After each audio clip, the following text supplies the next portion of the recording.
Experimenting with AGC in Itera DTS environment.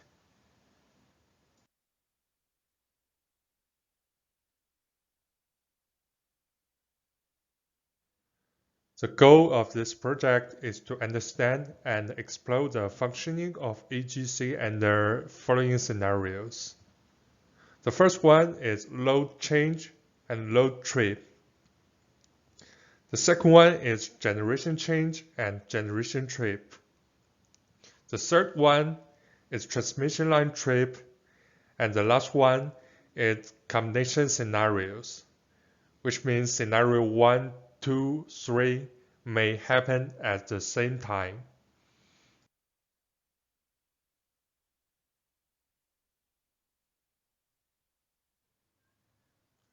Our workplace for this project is called DTS, Dispatcher Training Simulator.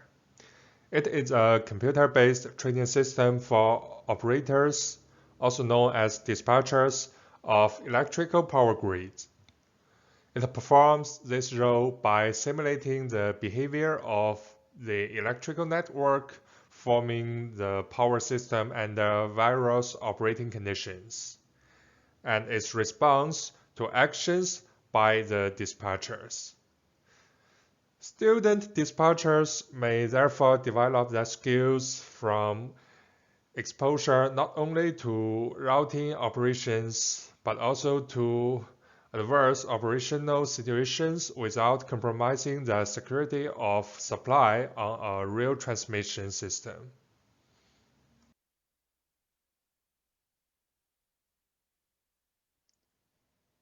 For this project, we are going to use Atera DTS to explore the functioning of AGC under different real-world scenarios, such as load change, generation change, or transmission line change.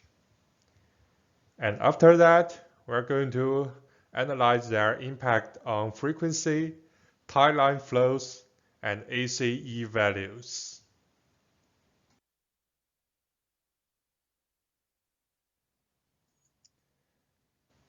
This table shows all single event scenarios we are going to explore. For example, for load change and trip scenarios, we are going to explore what will happen when a single load is increased and what will happen when a single load is decreased, and what will happen when multiple loads are increased or decreased, or both of them happen at the same time.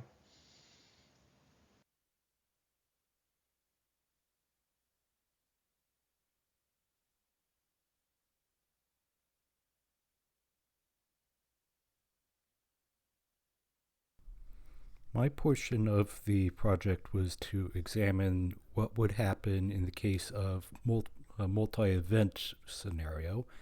That is, if a relay was tripped on a substation as well as a feeder line or a generator's relay was also tripped. I was unable to find a way to increase or decrease generator loads. Burhan provided some helpful suggestions, but I still was unable to get the simulator to work. I focused most of my examinations on the Douglas substation, since it had two generators to balance loads if one generator was ever isolated. It carried bus redundancy on a circular loop, as shown up towards the top. Also had a feeder line going to presumably another power grid or network on the bottom right hand corner of the diagram. My reasoning for taking multiple events is partially due to the derecho in Iowa we had last summer, that there would be single event scenarios may happen, but multi events that cause multiple failures, such as cyber attacks or natural disasters, it may affect more than one portion of the grid and thus affect the AGC values and readings and recovery. My methodology was fairly routine. I took a baseline of the simulator, of the entire simulator's grid, recorded the values, paused the simulator, tripped the specific relays, and then resumed the simulator and observed what happened for for a relatively arbitrary amount of time. I admit there wasn't much experimental rigor in that aspect, but it allowed me to watch what happened over a longer span and thereby find out what could go on.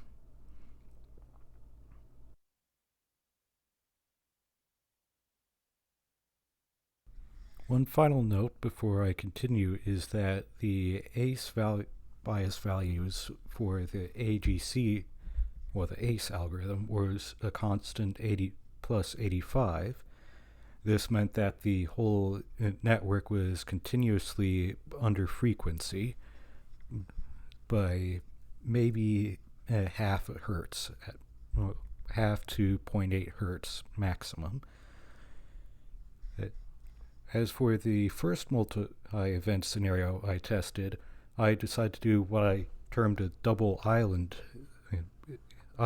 within the Douglas substation.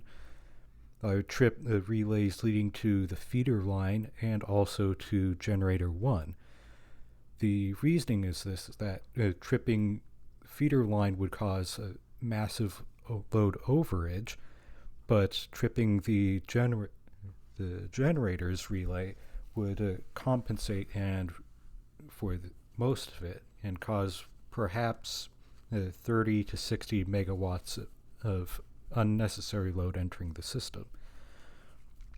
I recorded the baseline values at including the flows to the Hanover substation and the interchange, and paused the simulator, tripped the relays, and then observed the effects.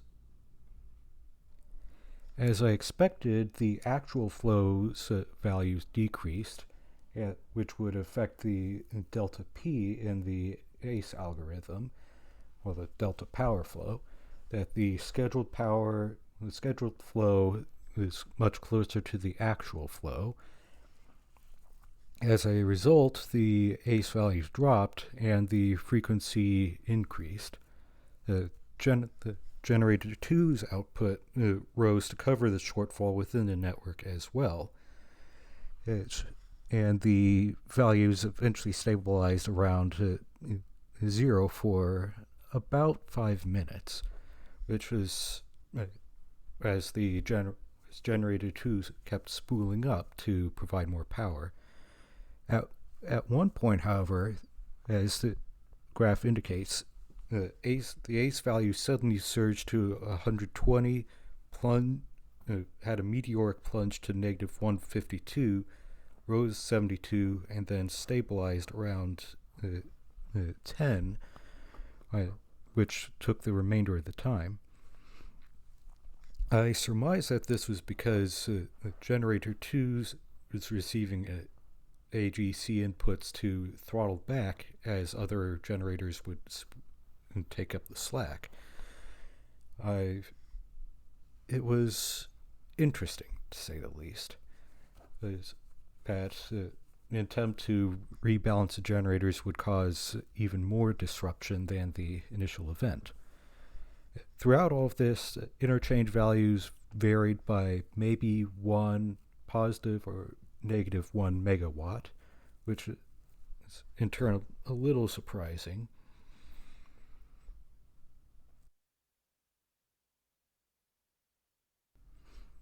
The next scenario that I tested was a logical extension of scenario 1, which would be what would happen if both of the relays that were tripped from previous scenario were closed, and power returned. As always, took the baseline values and then paused the simulators and tripped it. I imagined that my initial thoughts before I resumed the simulator were that the generators would immediately throttle back and all would be well again. It did not go well. The AGC's values fell to a maximum negative of 256, and also disrupted frequencies and exceeded the limits of the DTS simulator, which then suspended AGC. As Gelly and Maniman surmised, this is likely due to prevent damage to the network at risk of because otherwise AGC would send signals that would cause major instability or damage to the network. Interchange values remained stable, and as the graph indicates, the initial massive plunge towards the second vertical blue line on the left is when the actual flow becomes far, far greater than the scheduled flow. It then, as the generators dial back their output, the ACE values rise, stabilize around 60, and then as the generators try to rebalance their flows, it creates another V-shaped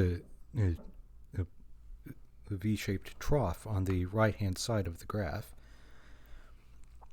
At one point, the Douglas substation was only feeding 6 megawatts to Hanover, which was incredible but also incredibly dangerous for the rest of the network.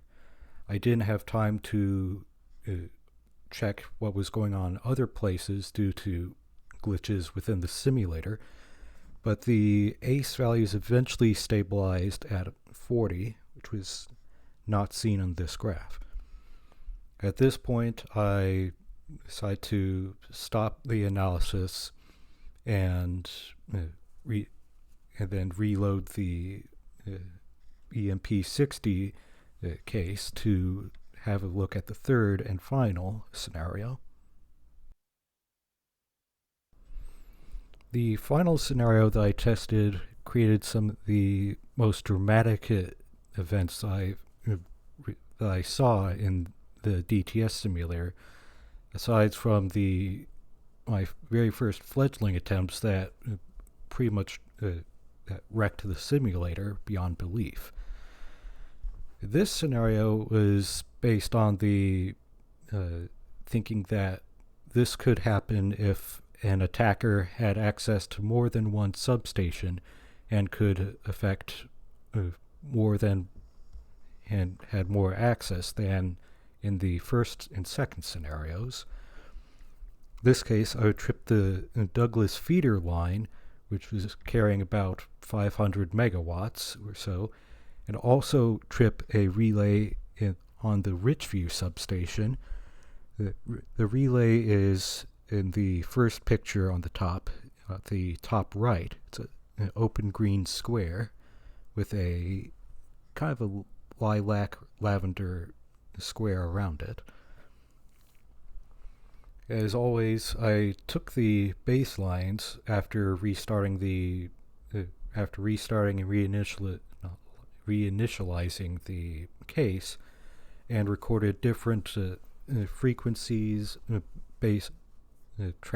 energy transfers, and ACE values. I do not know why this occurs, but is notable. But it was notable and played into the final results. What also affected this scenario is that due to glitches in the simulator, I was unable to pause the case trip the relays and then resume the case. I tried multiple restarts, multiple reloads, and reinitializations, but nothing occurred. I figure it's a software glitch or something to do with the virtual machines itself. Anyhow, I was able to trip the feeder lines relay first and then the Richview substations line next. I think it was Richview lines first and then the feeder. It was actually the reverse. As we can see in the ACE graph, the ACE values stabilize after the first trip occurs, and then, which would be power flows stabilizing themselves. The massive green line spike is the frequency deviation as the feeder line's relay gets tripped.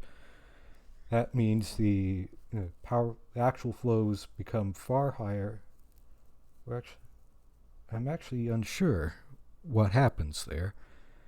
There's far more power load available in the line, so the frequency, so there's less resistance on the generators, and frequency increases. That is immediately followed by a V-shaped spike, and then, even steeper one, and then stabilization around ACE value of about 50 to 60. Interchange values were affected with this scenario. I recorded 1,003 megawatts after the feeder, after the first trip, and then maximum of 1,020 before the second trip. After the Richview relay trip, it stabilized to around 1,014 megawatts.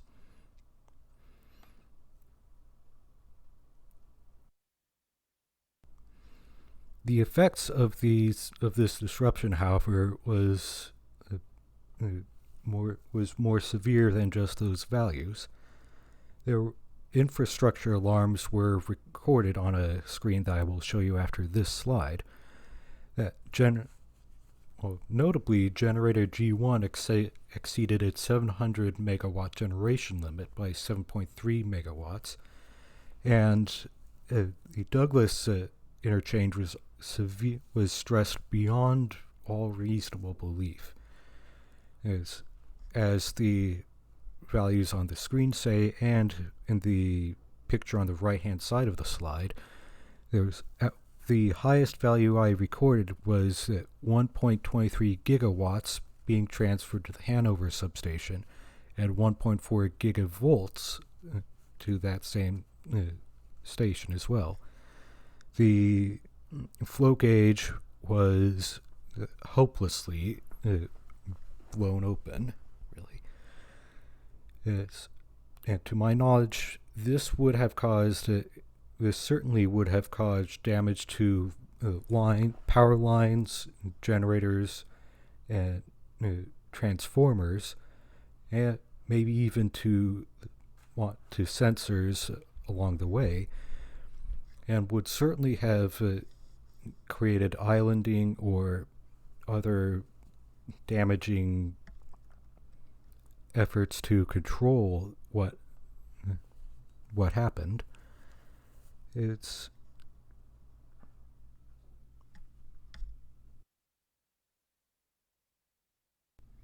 another reason for the severity of what happened in this scenario is that tripping the Richview Richview relay created a loss of redundancy in that segment of the network. As a result, power had to be routed to through at least three separate substations in order to reach the Richview substation. This in turn would have caused additional stresses, equipment strains, maybe perhaps failures along the route the power had to travel. The increased ACE values reflect what had happened as well, with the frequency boost increases.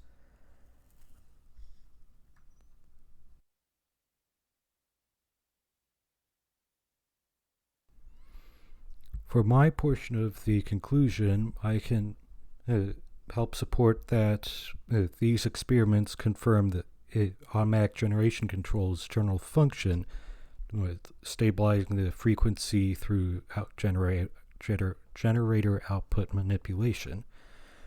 What I additionally learned is that AGC itself must be paired with other control mechanisms in order to prevent further instabilities.